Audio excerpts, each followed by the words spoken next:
सकते हैं। अभी हम पहली कहानी की ओर बढ़ते हैं। कड़ी मेहनत के बाद राजा विक्रमादित्य ने एक बार फिर बेताल को पकड़ लिया। वह उसे अपने कंधे पर लाद कर श्मशान की ओर ले चले। रास्ते में बेताल ने राजा को एक नई कहानी शुरू की और बेताल बोला, एक बार की बात है, काशी में एक राजा था जिसका नाम प्रताप मुकुट था। उसकी एक संतान थी जिसका नाम वज्र मुकुट थी। एक दिन वज्र मुकुट दीवान के बेटे के साथ शिकार करने जंगल गया। काफी घूमने के बाद उन दोनों को एक तालाब दिखा जिसमें कमल खिले थे और हंस उड़ रहे थे। दोनों दोस्तों ने वहां रुककर तालाब के पानी से हाथ मुंह धोया और पास ही बने महादेव के मंदिर में दर्शन करने चले गए। दोनों ने अपने घोड़े मंदिर के बाहर ही बांध दिए।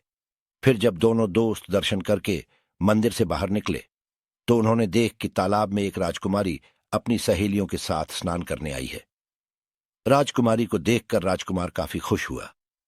राजकुमार और राजकुमारी दोनों एक दूसरे को देखकर मोहित हो गए, जबकि दीवान का बेटा वहीं एक पेड़ के नीचे आराम करने लगा। राजकुमार को देखते ही राजकुमारी ने बालों में से एक कमल का फूल निकाला, कान से लगाया, दांतों से कुतरा, पैरों के नीचे दबाया और फिर अपने छाती से लगाकर अपनी सहेलियों के साथ चली गई। उसके जाने के बाद राजकुमार काफी दुखी हुआ और अपने मित्र के पास लौटकर सारी बात बताई। राजकुमार बोला, मैं राजकुमारी के बिना नहीं रह सकता हूं, लेकिन मुझे इस राजकुमारी के बारे में कुछ भी नहीं पता है। वह कहाँ रहती, उसका नाम क्या है? अगर आप अभी तक हमारी कहानी देख रहे हैं तो मैं आपसे अनुरोध करूंगा कि आप सब्सक्राइब बटन पर क्लिक करें, इस वीडियो को लाइक करें और शेयर करें। चलिए कहानी की तरफ आगे बढ़ते हैं। दीवान के बेटे ने सारी बातें सुनी और राजकुमार को दिलासा देते हुए बोला, राजकुमार आप घबराइए मत, राजकुमारी ने सब कुछ बताया है। आश्चर्यचकित होते हुए राजकुमार ने पूछा, वो कैसे? दीवान के बेटे ने राजकुमार को बताना शुरू किया कि राजकुमारी ने कमल के फूल को बालों से निकालकर कानों से लगाया।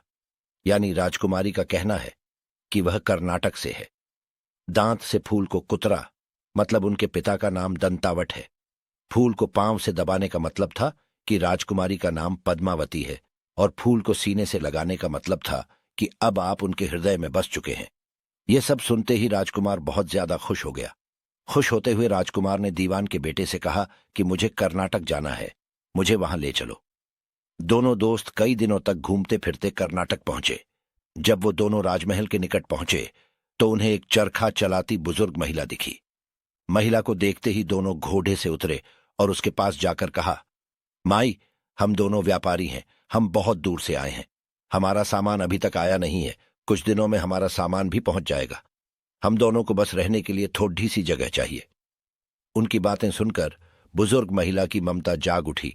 उसने कहा, बेटा इसे अपना ही घर समझो, जब तक मन करे यहां रह सकते हो।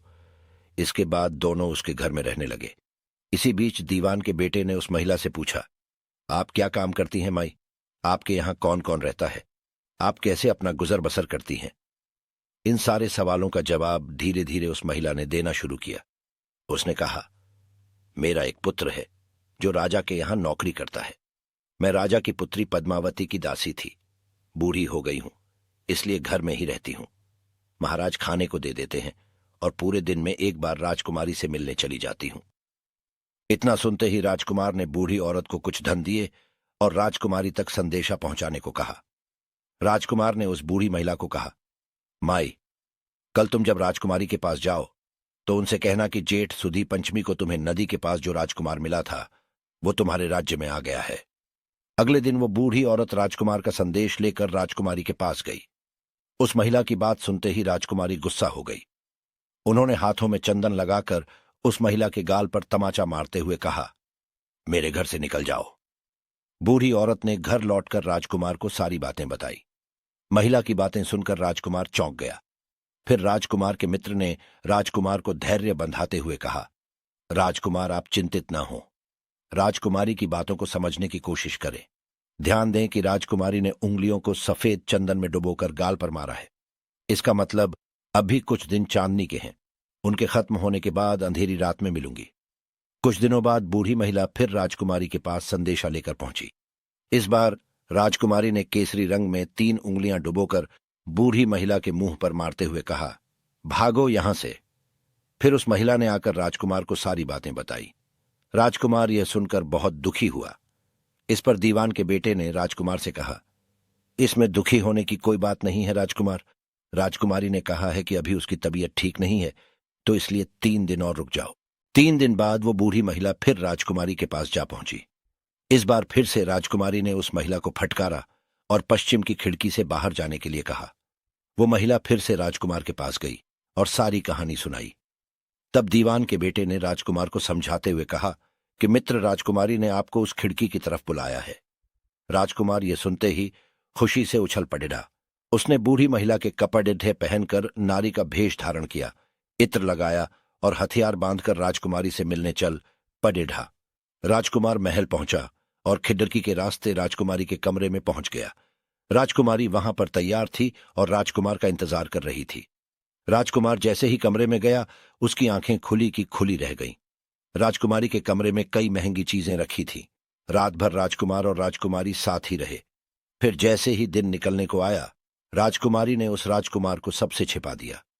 जब रात होने लगती तो राजकुमार बाहर आ जाता। इस तरह करते करते कई दिन बीत गए। फिर अचानक राजकुमार को अपने दोस्त की याद आई। राजकुमार को अपने दोस्त की चिंता हुई कि पता नहीं उसका दोस्त कहाँ होगा, कैसा होगा और उसका क्या हाल हुआ होगा। राजकुमार को दुखी देखकर राजकुमारी ने राजकुमार के दुख का कारण पूछा। उसके बाद राजकुमार ने राजकुमारी को अपने मित्र के बारे में बताया। राजकुमार ने कहा, वह मेरा बहुत अच्छा और चतुर दोस्त है, उसी के वजह से मैं तुमसे मिल पाया हूं। यह सुनने के बाद राजकुमारी ने राजकुमार को कहा, मैं तुम्हारे दोस्त के लिए स्वादिष्ट भोजन बनवाती हूं, तुम उसे भोजन कराकर और उसे समझाकर वापस आ जाना। फिर राजकुमार खाना लेकर अपने दोस्त के पास पहुंचा। दोनों मित्र लगभग कई महीनों से नहीं मिले थे। मिलने के बाद राजकुमार ने अपने मित्र को सारी बातें बताई। राजकुमार ने कहा, मैंने राजकुमारी को तुम्हारी चतुराई के बारे में बताया। राजकुमारी ने तुम्हारे लिए भोजन भिजवाया है।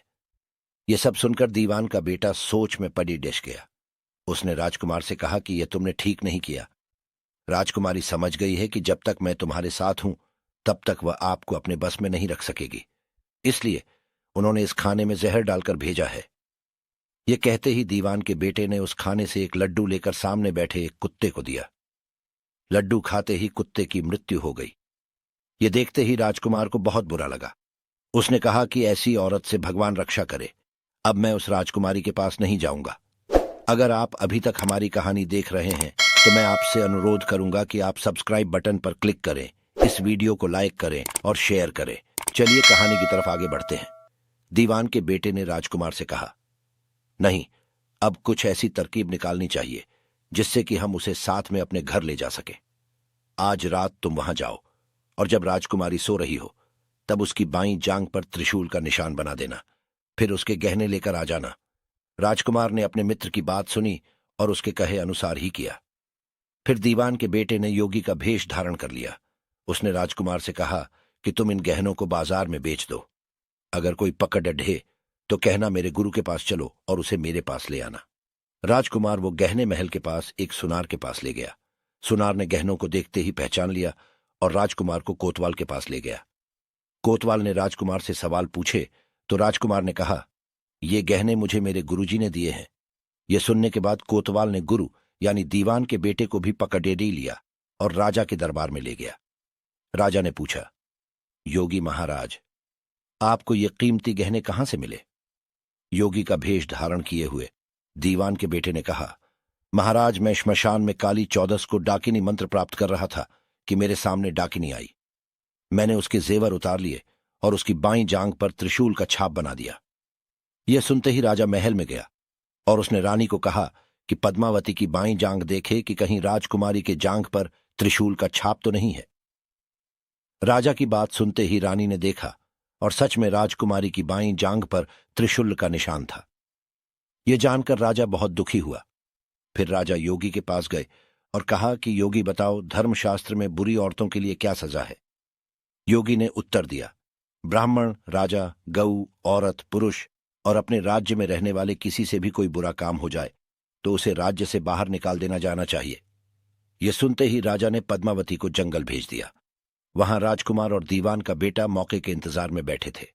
राजकुमारी को अकेला पाकर दोनों उसे अपने नगर ले आए और खुशी खुशी रहने लगे। कहानी खत्म हुई और हर बार की तरह एक बार फिर बेताल ने विक्रम से पूछा, तो राजन बताओ, इस कहानी में पापी कौन है? जल्दी बताओ राजन, वरना तुम्हारे सिर के टुकड़े टुकड़े कर दूंगा। विक्रम ने उत्तर देते हुए कहा, पापी राजा था, क्योंकि दीवान के पुत्र ने अपने मालिक का काम किया। कोतवाल ने राजा का कहना सुना और राजकुमार ने अपनी इच्छा पूरी की। लेकिन इस कहानी में राजा पापी था। उसने बिना सोचे विचारे राजकुमारी को राज्य से बाहर निकाला दिया। विक्रम के इतना कहते ही बेताल फिर उड़कर पेट डब पर जा लटका।